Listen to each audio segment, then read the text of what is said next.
अस्सलाम वालेकुम दोस्तों, उम्मीद करता हूँ तमाम दोस्त खैरियत से होंगे। आज आपका होस्ट वीज़ा वाला भाई एक और इम्पॉर्टेंट टॉपिक लेके आपके साथ हाजिर हुआ है। अगर आप लोग भी यूके का विजिट वीज़ा अप्लाई करना चाह रहे हैं तो मैं आपको वीडियो के शुरू में ही बता दूँ, चाहे आपकी ट्रैवल हिस्ट्री है या नहीं है, आप यूके का विजिट वीज़ा ना सिर्फ अप्लाई कर सकते हैं बल्कि हासिल भी कर सकते हैं, क्योंकि यूके जो है वो ट्रैवल हिस्ट्री के अलावा और बहुत सारे डॉक्यूमेंट्स हैं जिनको गो थ्रू करता है और उनके ऊपर उनको देखते हुए डिसीजन लेता है कि आपको वीज़ा मिलना चाहिए या नहीं मिलना चाहिए। आज वीज़ा वाला भाई आपको दो ऐसे इंपॉर्टेंट डॉक्यूमेंट के बारे में बताने वाला है कि अगर वो दो इंपॉर्टेंट डॉक्यूमेंट आपके सही है ना दोस्तों, तो आपको 100% वीज़ा मिलेगा। तो इस वीडियो को आखिर तक देखना है, स्किप नहीं करना है, पहली चीज़।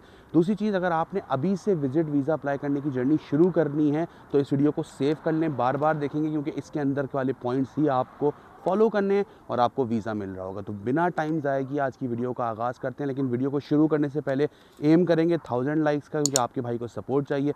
और दूसरा ये कि हमारे चैनल को सब्सक्राइब कर लें, क्योंकि मैं बहुत रिसर्च करके सिर्फ वो टॉपिक्स के ऊपर वीडियोज़ बनाता हूँ जो आपके वीज़ा जर्नी के अंदर आपको हेल्प आउट कर सके। तो आइए दोस्तों, आज की वीडियो का आगाज़ करते हैं।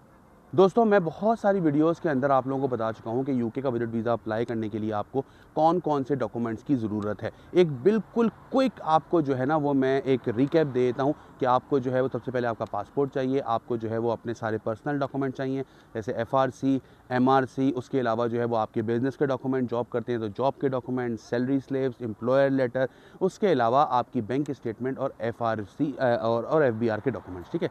अच्छा, अब इसके अंदर जो सबसे दो इंपॉर्टेंट डॉक्यूमेंट है ना दोस्तों, वो है आपका सबसे पहले नंबर पे बैंक स्टेटमेंट। बहुत सारे लोगों को ये लगता है कि भाई हमें जो है ना बैंक स्टेटमेंट से सिर्फ ये जाहिर करना होता है कि हमारे पास बैंक अकाउंट के अंदर इतने पैसे मौजूद हैं कि अगर हम वीज़ा अप्लाई करेंगे तो वीज़ा ऑफिसर ये देखेगा कि ठीक है भाई, इसको वीज़ा दे देते हैं। मिसाल के तौर पे अगर यूके के विजिट वीज़ा के ऊपर आप आते हैं, एक 10 दिन 15 दिन का टूर करते हैं, तो आपका खर्चा अगर मिसाल के तौर पे 10 लाख आ रहा है, तो आपके अकाउंट में अगर 15 से 20 लाख रुपए रखे हुए हैं, तो आपको वीज़ा ऑफिसर जो है वो सेटिस्फाई हो जाएगा और वीज़ा दे देगा। पहला तो ये मुगालता है लोगों का, जो कि बिल्कुल गलत है। अब इसमें आपको समझना ये है दोस्तों, ये दोनों के लिए मैं बता रहा हूँ, चाहे आप जॉब करते हैं चाहे आप बिज़नेस करते हैं, दोनों सूरत हाल में मैं आपको गाइड कर रहा हूँ। सबसे पहले तो आपको अपने बैंक स्टेटमेंट को बिल्कुल रियल शो करना है कि भाई उसके अंदर एक तो कोई भी कैश के अंदर ट्रांजैक्शन नहीं हो रही हो, क्योंकि कैश की जो ट्रांजैक्शन होती है ना वो कहीं से भी शो नहीं हो सकती कि भाई वो पैसा आया कहाँ से, जिसको हम कहते हैं मनी ट्रेल। तो जब मनी ट्रेल नहीं बन रही होती ना, तो वो एक डिफ़ॉल्टेड जो है ना वो ट्रांजैक्शन के अंदर आती है और जो सबब बनती है आपका वीज़ा रिजेक्ट होने का। दूसरे नंबर पे दोस्तों ये एक और चीज़ होती है कि लोग जो है ना अपने बैंक स्टेटमेंट जो वो अप्लाई करते हुए सारा अटैच करते हैं, वो बैंक स्टेटमेंट होती है इसके अंदर सिर्फ इनफ्लो हो रहा है, आउटफ्लो तो हो ही नहीं रहा। मिसाल के तौर पे भाई उनके अकाउंट में हर महीने सेविंग का पैसा आए चला जा रहा है। अब वो भले कैश से ना आ रहा हो, वो किसी बैंक ट्रांसफ़र के थ्रू आ रहा हो, लेकिन खर्चा कोई हो ही नहीं रहा, तो वो बैंक स्टेटमेंट बिल्कुल ही बोगस लगती है। अब यहाँ पे यहीं पे ही मैं आपको ये एडवाइस देता हूँ। ये इसलिए होता है कि कुछ लोग अपना सेविंग अकाउंट बिल्कुल अलग सेपरेट बना लेते हैं। उनको मैं ये एडवाइस करूँगा कि अगर आपने एक अपना सेपरेट सेविंग अकाउंट बनाया हुआ है ना दोस्तों, तो आपने ना सिर्फ अपना सेविंग अकाउंट सारा अटैच करना है, बल्कि अपना रियल अकाउंट भी सारा अटैच करना है जिससे आपकी ट्रांजैक्शन हो रही हो। अगर आप आज भी अपना वीज़ा अप्लाई करने की नीयत कर रहे हैं ना, तो आपको सबसे पहले ये करना है कि आपको सारी की सारी ट्रांजैक्शन जितनी मेजॉरिटी हो सके वो आपने करनी है कार्ड के थ्रू। जैसे अपना बिल के इलेक्ट्रिक का पे कर रहे हैं तो अपने अकाउंट से पे करें, अपना आप गैस का बिल पे कर रहे हैं तो अकाउंट से पे करें, अपना रेंट जो आप पे कर रहे हैं वो अकाउंट ट्रांसफ़र के थ्रू करें। ये जब आप करेंगे ना, तो उससे होगा ये कि सारे हेड्स आप पे क्लियर होते चले जाएंगे। आपकी एक प्रॉपर बैंक स्टेटमेंट बन रही होगी कि भाई ये बंदा जो है ना, ये किराया भी दे रहा है, ये बिल भी दे रहा है, ये मोबाइल का बिल भी दे रहा है, कहीं रेस्टोरेंट पे जा रहा है तो खाना भी अपने कार्ड के थ्रू खा रहा है। क्योंकि देखें यूके के अंदर जो है ना, कैश को बहुत ज़्यादा डिस्करेज किया जाता है। 90% लोग जो है ना वो अपनी ट्रांजेक्शन जो हैं वो अपनी कार्ड के थ्रू कर रहे होते हैं, तो इसीलिए वो ये एक्सपेक्ट करते हैं कि आपकी भी ट्रांजेक्शन बिल्कुल क्लियर हो। तो आपने क्या करना है, अगर आपके 2 अकाउंट्स हैं तो एक अकाउंट को आपने प्रॉपर रन करना है कि इससे ये शो हो सके कि भाई आपके पास पैसा आता भी है और पैसा जाता भी है आपके पास। और अगर आप सेविंग अकाउंट के अंदर अपना पैसा जमा कर रहे हैं, तो वो सेविंग अकाउंट के अंदर जो पैसा आपके पास आ रहा है वो इसी अकाउंट से ट्रांसफ़र हो रहा हो, ताकि ये शो हो सके। मिसाल के तौर पे मैंने 5 लाख रुपए महीने का कमाता हूँ, मैं 2 लाख रुपए मैं खर्च कर देता हूँ, 3 लाख रुपए मैं उठा के सेविंग में डाल देता हूँ। भाई इस तरह से मेरे पास जो है वो पिछले 6 महीने के अंदर एक बैंक स्टेटमेंट बन गई है। अब एक चीज़ यहाँ पे और समझनी है, अब लोग बोलेंगे भाई इतनी सेविंग तो होती नहीं है, 6 महीने के अंदर मैं पैसा कैसे जमा करूँ? तो उसका हल आप लोग ये कर सकते हैं दोस्तों कि जो आपका सेविंग अकाउंट है उसकी आप एक मिसाल के तौर पे 10 लाख से आपने शुरुआत ले ली आज की तारीख में। आज चल रहा है मार्च। अब मार्च के बाद के 6 महीने आपने काउंट करने हैं और उन 6 महीने के अंदर आपने अपनी पूरी की पूरी बैंक स्टेटमेंट जमा करनी है, जो आपके मेन अकाउंट से वहाँ पे पैसे ट्रांसफ़र हो रहे होंगे और मेन अकाउंट से आपका खर्चा एज़ इट इज़ चल रहा होगा, ताकि दोनों अकाउंट्स आपके बैलेंस चल रहे हों।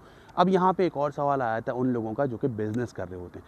प्रॉब्लम ये आती है बिज़नेस वाले लोगों के अंदर कि वो करते ये हैं दोस्तों कि उनका एक ही अकाउंट होता है, उनका पर्सनल अकाउंट कोई भी नहीं होता। उनको भी मैं एडवाइस दूँगा कि आपने अपना पर्सनल अकाउंट ज़रूर बनाना है। उस पर्सनल अकाउंट के अंदर आपने अपनी एक सैलरी बना लेनी है। मिसाल के तौर पे आप बोलते हैं भाई मेरी तनख्वाह है 4 लाख रुपए। हर महीने 4 लाख रुपए आपके बिज़नेस अकाउंट से आपके पर्सनल अकाउंट के अंदर ट्रांसफ़र होने चाहिए। 6 से 8 महीने की साइकिल चलनी चाहिए ताकि शो हो सके कि भाई आपके पास जो है ना वो पैसा जो है वो इस बिज़नेस से आ रहा है। आप एक तनख्वाह लेते हैं, मालिक तो हैं आप, लेकिन आप उस बिज़नेस से एक तनख्वाह ले रहे होते हैं। अब उसके अंदर आप एक अमाउंट ऊपर से भी अलग से ले सकते हैं जिसको हम प्रॉफ़िट कहते हैं, और वो आप आसानी से जस्टिफ़ाई भी कर सकते हैं। अब ये तो बात हो गई दोस्तों बैंक स्टेटमेंट की, मैंने बड़ा क्रिस्टल क्लियर बताया। यहाँ एक और बात मैं आप लोगों को बताना चाहूँगा दोस्तों कि मैं रोज़ाना की बुनियाद पे विज़िट वीज़ा के लिए फ्री कंसल्टेंसी दे रहा होता हूँ। अगर आप लोगों को कोई भी कन्फ्यूजन है, कोई भी चीज़ें आप लोगों को मुझसे डिस्कस करनी है, तो नीचे दिए गए नंबर के ऊपर मुझसे कॉन्टैक्ट कर लें। मेरी टीम आपका मेरे साथ 1 टू 1 एक कंसल्टेंसी सेशन बुक कर देगी और आप उसके अंदर डिस्कशन कर लेंगे। तो दोस्तों पहला डॉक्यूमेंट तो मैंने आपको बड़ा क्लियरली डिफाइन कर दिया। अब आ जाते हैं दूसरे डॉक्यूमेंट के ऊपर, और वो है आपका FBR का रिटर्न।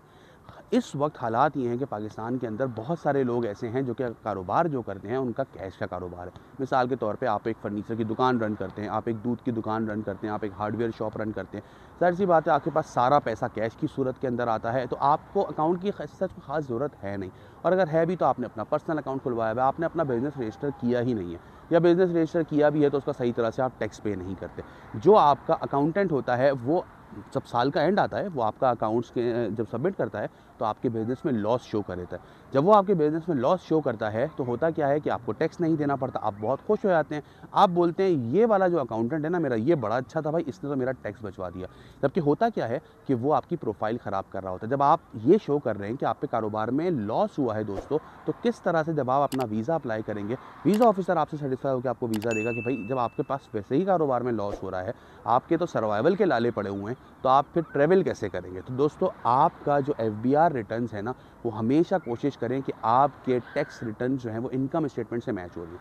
अब जो लोग जॉब करते हैं दोस्तों, मेजॉरिटी जॉब वाले लोगों का क्या होता है कि उनका टैक्स रिटर्न जो है वो खुद ही फाइल हो रहा होता है। ज़ाहिर सी बात है उनका टैक्स कट जाता है उनकी तनख्वाह आने से पहले, तो उनका तो मामला सीधा चलता है।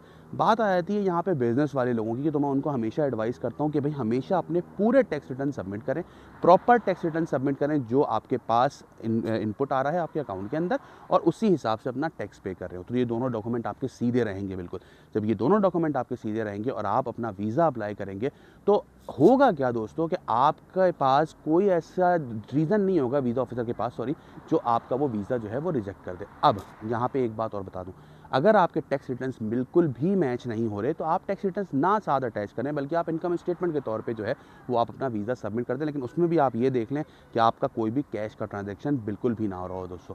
अब दोस्तों ये कुछ ऐसी एडवाइसेज़ हैं जिसको अगर आप फॉलो करेंगे ना तो डेफ़िनेटली आपका वीज़ा रेशो जो है वो बहुत ज़्यादा बढ़ जाएगा। हालिया दिनों में बहुत सारे लोगों ने मुझे कॉन्टैक्ट किया, उन्होंने मुझे अपने रिजेक्शन लेटर भेजे, और उन रिजेक्शन लेटर से देखिए यूके जो है ना वो बड़ा डिटेल्ड रिजेक्शन लेटर देता है। और ऐसा नहीं है कि वो ऐसे अमेरिका और दूसरी कंट्री यूरोप खासकर वो एक सिर्फ पॉइंट पे टिक कर देता है कि वी आर नॉट सेटिस्फाइड कि आप जो है वो अपनी होम कंट्री वापस जाएंगे। यूके यहाँ पे आपको पूरी की पूरी जो है ना वो एक पूरा रिजेक्शन लेटर देता है। उसमें लिखता है कि भाई हम सेटिस्फाई नहीं है कि आपकी जो ट्रांजैक्शन है वो क्लियर है, हम सेटिस्फाई नहीं है अगर आपने ये बोला है कि मेरे पास जो है वो साल की इनकम इतनी आती है। मिसाल के तौर पे एक बंदे ने बोला मेरी साल की इनकम FBR रिटर्न्स के हिसाब से है 10 लाख रुपए पर ईयर, और उसके अकाउंट के अंदर ही 50 लाख रुपए पड़े हुए हैं। तो 10 लाख रुपए पर ईयर का मतलब ये हुआ दोस्तों कि वो महीने का 90,000 रुपये से ज़्यादा नहीं कमा रहा। अब जब वो अपनी बैंक स्टेटमेंट 50 लाख रुपए की दे रहा है तो उसका मतलब क्या है दोस्तों, 5 साल की उसकी तनख्वाह एक वक्त के अंदर अकाउंट में मौजूद है। तो कैसे ऐसा होगा कि वीज़ा ऑफिसर सेटिस्फाई हो जाएगा। कि दो चीज़ों को आप प्रॉपर्ली लेके चलें, उसके बाद भी अगर आपका वीज़ा नहीं आए तो आपका भाई यहाँ मौजूद है, आप मुझे बोलिएगा। आई होप सो मेरी ये वीडियो आप लोगों को हेल्प आउट करेगी। मज़ीद इसी तरह की वीडियोज़ देखने के लिए चैनल को सब्सक्राइब रखें। मिलते हैं अगली वीडियो में, अपना ख्याल रखिएगा। अस्सलाम वालेकुम।